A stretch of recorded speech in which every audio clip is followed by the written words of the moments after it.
Gracias por ese recibimiento. Gracias, Javier Milei, por esta invitación, y es un gran gusto estar con colegas en este recinto, en esta sala donde vamos a hacer algunas elaboraciones conceptuales. Yo, desde la primera edición de mi libro Fundamentos de Análisis Económico en 1972, vengo machacando con el tema de la banca central que ahora quiero elaborar con ustedes. Luego, en 1985, en la Asociación Argentina de Economía Política, en la reunión anual en Mendoza, insistí en ese tema, insistí cuando entré en la Academia Nacional de Ciencias Económicas. En fin, vengo machacando con este tema que me parece crucial analizar con todos ustedes esta noche. Porque, claro, cuando uno habla de la banca central, me parece que es importante comprender que hay solo tres posibilidades o tres caminos que pueda llevar a cabo los banqueros centrales. ¿Cuánto expandir, cuánto contraer o dejar igual la masa monetaria? Pues cualquiera de las tres cosas que hagan, por más que sean banqueros muy competentes, muy idóneos y muy decentes, están embretados en una de esas tres salidas. Y cualquiera de esos tres caminos afecta los precios relativos. Y como todos ustedes saben, estoy seguro, los precios son los únicos indicadores que tienen los operadores para entender, para apreciar, para evaluar cuándo invertir y cuándo no invertir. De manera que si hay una distorsión, una desfiguración de los precios relativos, hay una mala asignación de recursos, consumo de capital y por lo tanto baja de salarios en términos reales y un aumento en la pobreza. Ahora, se puede hacer una especie de contrafáctico y decir, bueno, pero ¿qué tal si los banqueros centrales son realmente independientes de la Secretaría del Tesoro, del Ministerio de Hacienda o de Economía o del Parlamento o del propio presidente? Bueno, como dice el Premio Nobel en Economía Milton Friedman, se van a equivocar independientemente. No tienen salida de ninguna manera. Y si alguien dijera, bueno, pero si los banqueros centrales tienen una especie de bola de cristal y hacen lo mismo que hubiera hecho la gente, la respuesta es ¿para qué diablos se metieron? Si van a hacer lo mismo que hubiera hecho la gente, con el ahorro de honorarios consecuente. Y la única forma de saber qué es lo que quiere la gente es dejar que se exprese. Por eso, el premio Nobel que acabo de mencionar, Milton Friedman, en sus conferencias en Israel en 1973, no estoy haciendo acá alarde porque lo digo todos los semestres en la cátedra, en la página 55 del libro Moneda y Desarrollo Económico, editado de esas conferencias, él dice, todo el problema de lo que los economistas llamamos elegantemente inflación, y en realidad es una estafa brutal, se soluciona si no tenemos Banco Central, dice Milton Friedman. Luego Friedman entró por algunas otras etapas, pero finalmente, en su último libro que se llama Monetary Mischief, él dice textualmente, y abro comillas, el dinero es un asunto demasiado importante como para dejarlo en manos de banqueros centrales.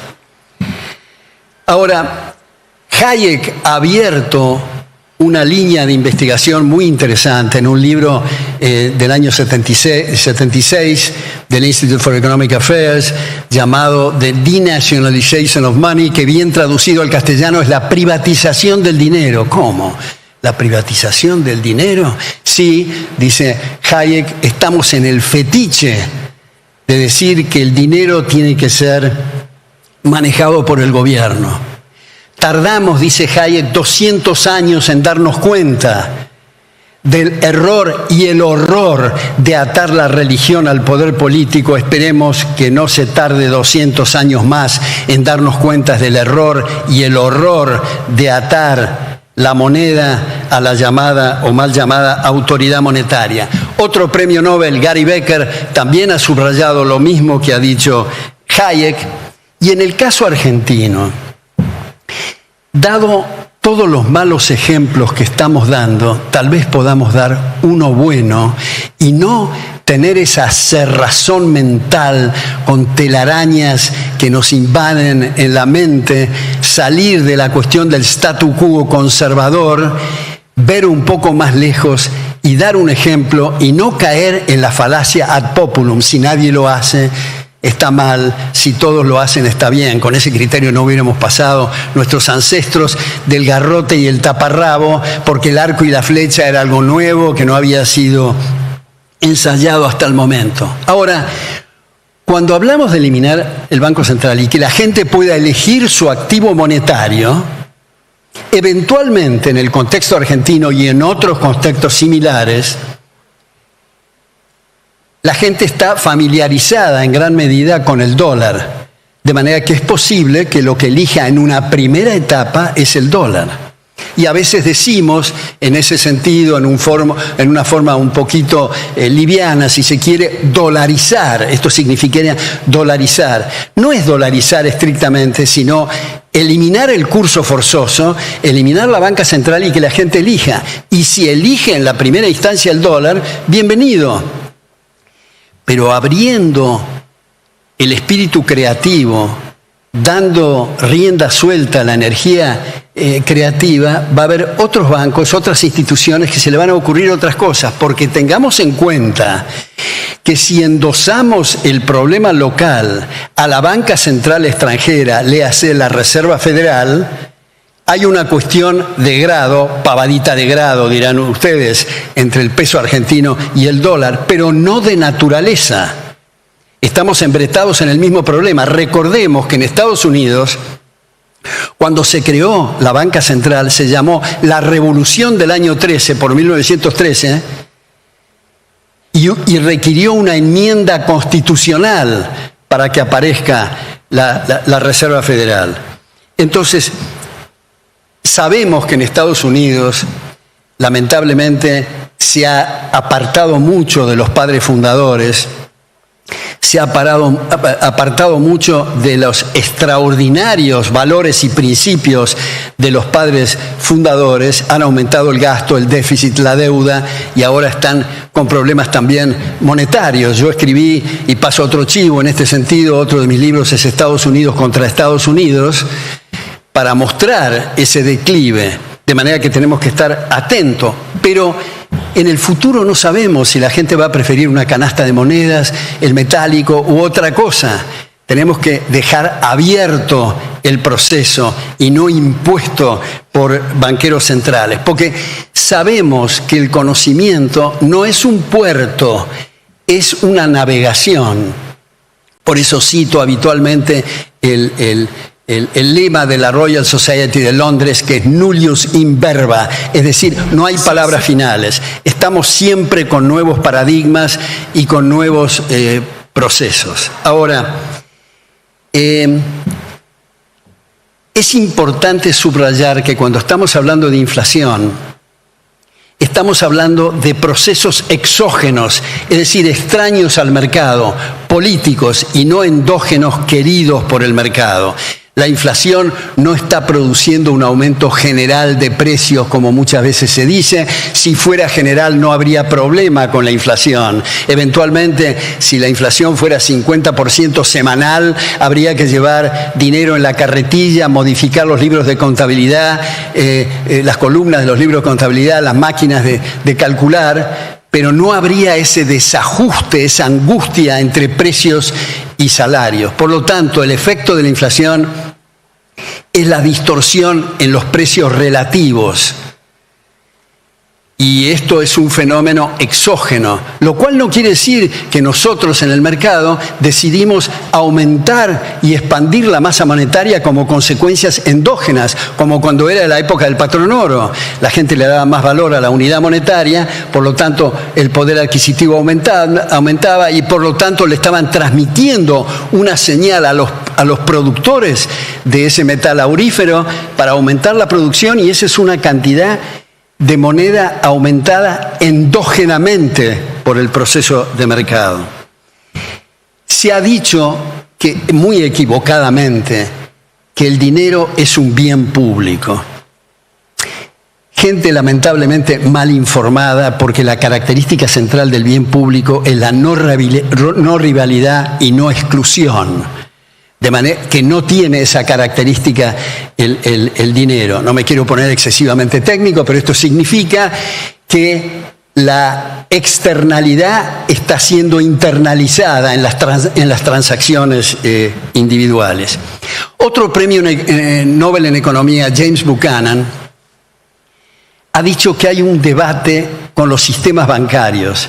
Si es el sistema del free banking, y no digo banca libre porque tiene otro significado técnico en economía, frente a la reserva total. Pero en todo caso, esos dos sistemas se oponen al sistema fraccional que actualmente tenemos en gran medida. Sistema total, de reserva total o de free banking en cuentas corrientes o sus equivalentes, porque sabemos que las de a plazo fijo tienen encaje cero. Incluso si hay ventas en el mercado secundario, se mantiene el punto que estoy diciendo del encaje cero, así que son cuentas corrientes. Pero en el sistema fraccional tenemos producción secundaria de dinero exógena al mercado que está distorsionando los precios relativos. Ahora, les hago esta aclaración, que es un poco una verdad de perogrullo, pero hay una diferencia muy grande entre el lenguaje académico y el lenguaje político. En el lenguaje político se hace lo que se puede, pero el lenguaje académico, lo que estamos diciendo, esto de la banca central, es muy importante pechar para correr el eje del debate a los efectos de que el político se exprese de una manera distinta de la habitual y para que pueda, digamos, encarar puntos distintos que han sido abiertos en el terreno educativo. De manera que en el terreno académico hay que mantener alta la vara a los efectos de lograr estos objetivos. Y en ese sentido, ustedes habrán visto que hay muchos colegas, y esta noche oirán algunos, que han hecho distintas propuestas que son todas bienvenidas y todas con la mejor intención a los efectos de eliminar el flagelo de la inflación. Muchas de ellas no son incompatibles entre sí. Yo he publicado y difundido un trabajo donde propongo en 6 pasos para eliminar el curso forzoso y la banca central, que no es el caso, desarrollarlo ahora.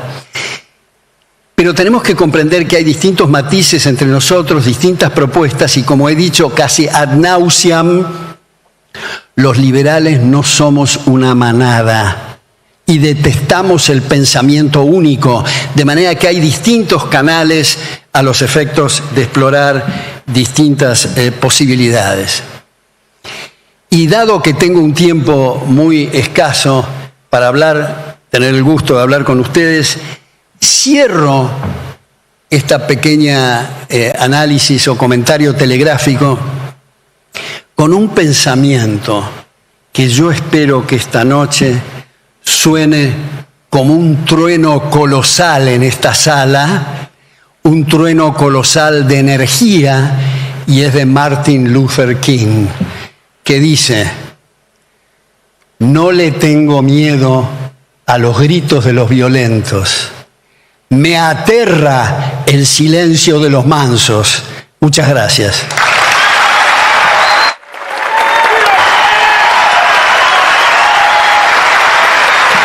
Gracias.